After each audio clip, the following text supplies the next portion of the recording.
ಮಲ್ನಾಡಿಗೆ ಮಾರಕವಾದ Sharavati pumped storage ಯೋಜನೆಗೆ ಆರಂಭದಿಂದಲೂ ವಿರೋಧಗಳು ವ್ಯಕ್ತವಾಗಿತ್ತು.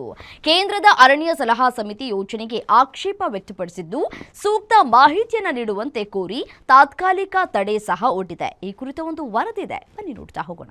ಉತ್ತರ ಕನ್ನಡದಲ್ಲಿ ಶರಾವತಿ ನದಿಗೆ ನಿರ್ಮಿಸಲು ಉದ್ದೇಶಿಸಿದ್ದ 2000 ಮೆಗಾವ್ಯಾಟ್ ಸ್ಟೋರೇಜ್ ಜಲವಿದ್ಯುತ್ ಯೋಜನೆಯನ್ನ ಕೇಂದ್ರ ಸರ್ಕಾರ ತಡೆ ಹಿಡಿದಿದೆ.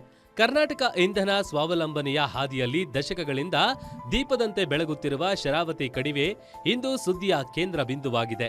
ಶಿವಮೊಗ್ಗದಲ್ಲಿ ಸುಮಾರು 10.5 ಸಾವಿರ ಕೋಟಿ ರೂಪಾಯಿ ವೆಚ್ಚದಲ್ಲಿ 2000 ಮೆಗಾವ್ಯಾಟ್ ವಿದ್ಯುತ್ ಉತ್ಪಾದಿಸುವ ಶರಾವತಿ ಪಂಪ್ಡ್ ಸ್ಟೋರೇಜ್ ಪ್ರಾಜೆಕ್ಟ್ ನಿರ್ಮಾಣಕ್ಕೆ ರಾಜ್ಯ ಸರ್ಕಾರ ಮುಂದಾಗಿತ್ತು.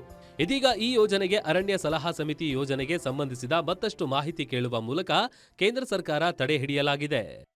ಸುರಂಗ ಸಂಗ್ರಹ ಯೋಜನೆ ಏನಿದೆಯಲ್ಲ, ಈ ಯೋಜನೆ ಆಗಬಾರ್ದು ಅನ್ನುವ ದೃಷ್ಟಿಯಲ್ಲಿ ಇದೇ 12ನೇ ತಾರೀಕು ಗೋಪಿ ಸರ್ಕಲ್ ಇಂದ ಜಿಲ್ಲಾಧಿಕಾರಿಗಳ ಕಚೇರಿಗೆ ತಲುಪಿ ನಾವು ಒಂದು ಮನವಿಯನ್ನ ತಲುಪಿಸ್ತಾ ಇದ್ದೇವೆ. ಬಹಳ ಪ್ರಮುಖವಾಗಿ ಈ ಹಿಂದೆ ಅನೇಕ ಹೋರಾಟಗಳು ನಡೆದಿವೆ. ಈ ಹೋರಾಟಗಳು ನಡೆದಿದ್ರೂ ಕೂಡ ನಮಗೆ ಯಶಸ್ಸು ಸಿಕ್ಕಿಲ್ಲ. ಪರಿಸರ ಸೂಕ್ಷ್ಮ ಪ್ರದೇಶವಾದ ಪಶ್ಚಿಮ ಘಟ್ಟದಲ್ಲಿ ಶರಾವತಿ ಪಂಪ್ಡ್ ಸ್ಟೋರೇಜ್ ಯೋಜನೆಗೆ ಅರಣ್ಯ ಭೂಮಿ ಬಳಸುವ ಪ್ರಸ್ತಾವನೆಗೆ ಕೇಂದ್ರ ಸರ್ಕಾರದ ತಡೆ ನೀಡಿದೆ.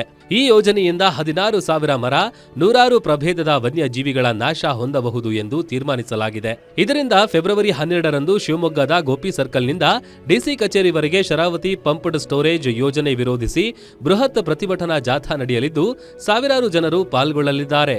ಒಟ್ಟಾರೆ ಉತ್ತರ ಕನ್ನಡದಲ್ಲಿ ಶರಾವತಿ ನದಿಗೆ ನಿರ್ಮಿಸಲು ಉದ್ದೇಶಿಸಿದ್ದ ರಾಜ್ಯ ಸರ್ಕಾರದ ಪಂಪ್ಡ್ ಸ್ಟೋರೇಜ್ ಯೋಜನೆ ಸ್ಟಾಪ್ ಆಗಿರೋದ್ರಿಂದ ಪರಿಸರವಾದಿಗಳು ಹಾಗೂ ಸ್ಥಳೀಯ ನಿವಾಸಿಗಳ ನಿರಂತರ ಹೋರಾಟಕ್ಕೆ ಕೊನೆಗೂ ಗೆಲುವು ಸಿಕ್ಕಂತಾಗಿದೆ. ಅರಣ್ಯ ಕಾನೂನುಗಳ ಉಲ್ಲಂಘನೆಯ ವಿರುದ್ಧ ನಿರಂತರ ಪ್ರತಿಭಟನೆಗಳ ಹಿನ್ನೆಲೆಯಲ್ಲಿ ಈ ನಿರ್ಧಾರವನ್ನು ತೆಗೆದುಕೊಳ್ಳಲಾಗಿದೆ. ಕ್ಯಾಮರಾಮನ್ ಸಾವಂತ್ ಜೊತೆ ನವೀನ್ ಪುರದಾಳ್, ಗ್ಯಾರಂಟಿ ನ್ಯೂಸ್, ಶಿವಮೊಗ್ಗ.